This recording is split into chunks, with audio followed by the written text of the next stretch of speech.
வேதாகமத்தில் எழுதப்பட்டு இருக்கிற பெண்களை பற்றி நாம் பார்த்து கொண்டு வந்திருக்கிறோம்.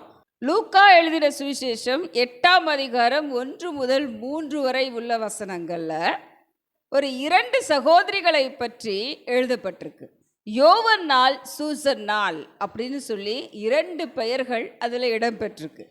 லூக்கா 8ஆம் அதிகாரம் 1 முதல் 3 வசனங்களை வாசிக்கிறப்ப அதில் 3ஆம் வசனம் இப்படியாக சொல்லுது: ஏரோதின் காரியக்காரனான கூசாவின் மனைவியாகிய யோவன்னாலும் சூசன்னாலும் தங்கள் ஆஸ்திகளால் அவருக்கு ஊழியம் செய்து கொண்டு வந்த மற்ற அநேகம் ஸ்திரீகளும் அவருடனே இருந்தார்கள் அப்படின்னு சொல்லி இதை வாசிக்கிறப்ப நமக்கு புரியுது அது என்ன, அவங்க யாரு அப்படின்றது. அதாவது இயேசு கிறிஸ்து உயிரோடு இருந்த நாட்களில், உலாவி கொண்டிருந்த நாட்களில், பூமியில் இருந்த நாட்களில் அவருக்கு ஊழியம் செய்ய, அவருடனே சேர்ந்து ஊழியம் செய்ய நிறைய பேர் இருந்தாங்க இல்லையா? 12 அப்போஸ்தலர்கள் மாத்திரமல்ல, அவரோடு பயணித்த 70 சீஷர்கள், பிரதான சீஷர்கள் இருந்தாங்க. இன்னும் அதிகமான மக்கள் இயேசு கிறிஸ்துவுக்கு பின் சென்றார்கள் அப்படின்னு சொல்லி நிறைய நம்ம வாசிக்கிறோம். ஒரு கூட்டம் அப்படின்னு சொல்லி அவர் மலை மேலே ஏறி உட்கார்ந்தா கூட 5000 புருஷர்கள் உட்கார்ந்ததாகவும், அவர் நிறைய பேர் இன்னும் அதிகமான ஆட்கள் இருந்ததாகவும் வேதத்தில் நம்ம வாசிக்கிறோம். ஒரு முறை 7000 பேருக்கு அவர் சுவிசேஷம் சொன்னதாக வாசிக்கிறோம். அப்போ அவ்வளோ பேரும் இயேசு பின்னாடியே என்ன செஞ்சு கொண்டு இருந்திருக்கிறாங்க, நடந்து கொண்டே இருந்திருக்கிறாங்க. எப்பொழுது அவர் பேசுவார், எப்பொழுது நமக்கு சுகம் தருவார், எப்பொழுது நாம் ரட்சிக்கப்படுவோம் அப்படின்ற ஒரு ஏக்கத்தோடு இருந்த நாட்கள் அன்று இல்லையா?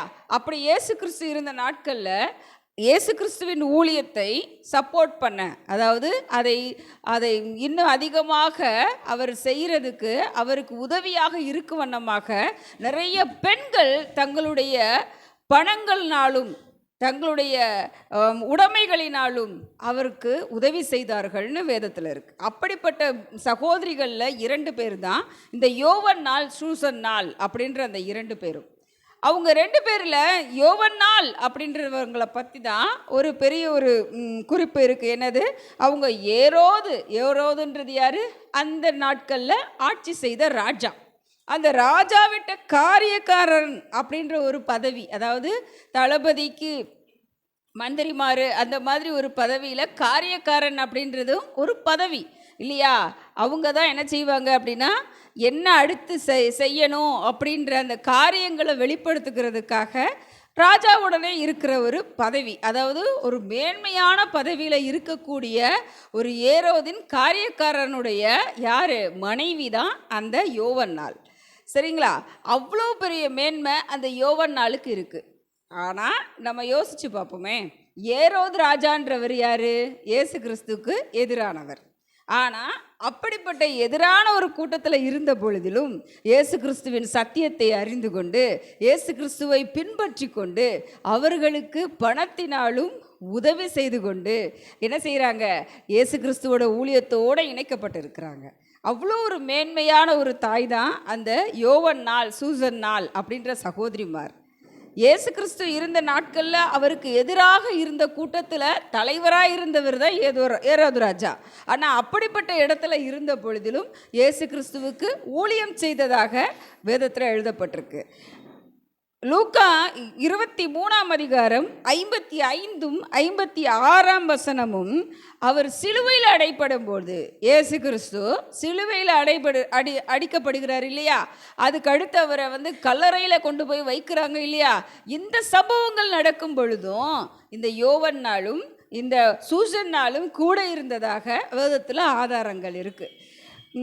சிலுவையில் அறையப்பட்ட இயேசு அவர் என்ன அங்கே நடந்தது அப்படின்றத அவங்க கண் முன்னாடி பார்க்குறாங்க. 2வது அவரை எந்த கல்லறையில் வைக்கிறாங்கன்றதையும் பார்க்குறாங்க. அதுக்கடுத்து என்ன செய்கிறாங்களாம்? அவருக்கு நிறைய நறுமண தைலங்கள் மேலே பூசணும் அப்படின்னு சொல்லி அதை ஏற்பாடு பண்ணுறதுக்காக அவங்க இடத்துக்கு அவங்க சென்றதாக வேதத்தில் எழுதப்பட்டிருக்கு. அடுத்து ஓய்வு நாளாக இருந்தனால அவங்க என்ன செய்கிறாங்க, வீட்டில் ஓய்ந்து இருக்கிறாங்க. ஓய்வு நாள் முடிந்து முதல் நாளில் மரியாள், மகதலேனா மரியாள் எல்லாரும் அங்கே வர்றப்ப இந்த யோவன்னாலும் சூசன்னாலும் அங்கே வந்ததாக வேதத்தில் ஆதாரம் இருக்குது. 24ஆம் அதிகாரம் 10ஆம் வசனம் இப்படியாக சொல்லுது, இவைகளை அப்போஸ்தலருக்கு சொன்னவர்கள் மகதலேனா மரியாளும் யோவன்னாலும் யாக்கோபின் தாயாகிய மரியாளும் இவர்களுடனே கூட இருந்த மற்ற ஸ்திரீகளுமே அப்படின்னு போட்டிருக்கு. அப்படின்னா என்னது, இயேசு கிறிஸ்து உயிரோடு வந்தார் அப்படின்றத முதல்ல சொன்ன மகதலேனா மரியாளோடு இருந்தவர்களில் ஒருவராக இருந்திருக்கிறாங்க இந்த யோவன்னார். ஏன் அப்படின்னா இவங்க எல்லாரும் சேர்ந்து தான் முதல்ல என்ன பண்ணுறாங்க, அதிகாலமே எழும்பி அந்த நறுமண தைலத்தை ஆண்டவருக்கு பூச வேண்டுமேன்னு சொல்லி கல்லறையை தேடி வர்றாங்க. அப்படி கல்லறை தேடி வர்றப்ப கல்லறை திறக்கப்பட்டதாக இருக்குது. அதற்கு மேலே இருந்த தேவதூதர் ஒரு வார்த்தை சொன்னார். என்ன வார்த்தை? அவர் இங்கே இல்லை, அவர் உயிர் தெழுந்தார் அப்படின்ற அந்த வார்த்தையை சொல்லி அவங்களை தேற்றி என்ன செய்கிறாங்க, அப்போஸ்தலர்கள்ட்ட போய் சொல்லட்டும்னு சொல்லி அனுப்பி விடுறாங்க. அப்போ இவங்க எல்லாரும் தான் அந்த காட்சியை பார்த்ததாகவும் அதற்கடுத்து இவங்க தான் போய் என்ன செய்கிறாங்க, அப்போஸ்தலர்களுக்கு சொன்னதாகவும் வேதத்தில் ஆதாரம் இருக்கிறது. எவ்வளோ மேன்மை பாருங்களேன். யோவன்னாலும் சூசன்னாலும் ஏரோதின் ராஜா அரண்மனையில் பிறந்திருந்தாலும், அங்கே வளர்ந்திருந்தாலும், அங்கே வாழ்க்கைப்பட்டிருந்தாலும் அவர்கள் யாருக்கு சகோதரியாகவோ அல்லது ஊழியக்காரியாகவோ இருந்திருக்கிறாங்கன்னா இயேசு கிறிஸ்துவுக்கு. நாம் கூட எப்படி இருக்கலாம், எங்கனாலும் பிறந்திருக்கலாம், எங்கனாலும் வளர்ந்துருக்கலாம், எங்கனாலும் வாழ்க்கைப்பட்டு இருக்கலாம். ஆனால் யாருக்கு உண்மையாக உத்தமமாக ஊழியம் செய்ய வேண்டும்? இயேசு கிறிஸ்துவுக்கு. ஏன்னா அவரே மெய்யான தெய்வம்னு சொல்லி அறிந்தனால தான் அவர் சிலுவையில் அறையப்பட போடும் அவங்க பக்கத்திலே இருந்திருக்கிறாங்க. அதை எல்லாத்தையும் கண்கொண்டு பார்த்துருக்குறாங்க. கல்லறையில் வைக்கப்பட்ட பொழுதிலும் பக்கத்திலே இருந்திருக்கிறாங்க, உயிர்த்தெழுந்த பொழுதிலும் பக்கத்திலே இருந்திருக்கிறாங்க. எவ்வளோ மேன்மையான ஒரு விஷயம். இயேசு கிறிஸ்துவை நாம் காண வேண்டும்னு சொல்லி எல்லோருக்குள்ளே ஒரு ஆசை இருக்குது. பெண்களாக இருக்கிற நமக்கு நிச்சயமாக ஒரு மேன்மை உண்டு. ஏன்னா நாம் தான் முதல்ல இயேசு கிறிஸ்துவை தரிசித்தவர்கள் இல்லையா? உயிரோடு எழுந்த தேவனை தரிசித்த பெண்களுக்குள் ஒருவராக நாமளும் நினைக்கணும். நம்மளை ஸ்திரீகள்னு சொல்லி ஆண்டவர் புறம்பே தள்ளலை. இயேசு கிறிஸ்து கொடுத்த இடம் ஸ்திரீகளுக்கு முதலிடம்.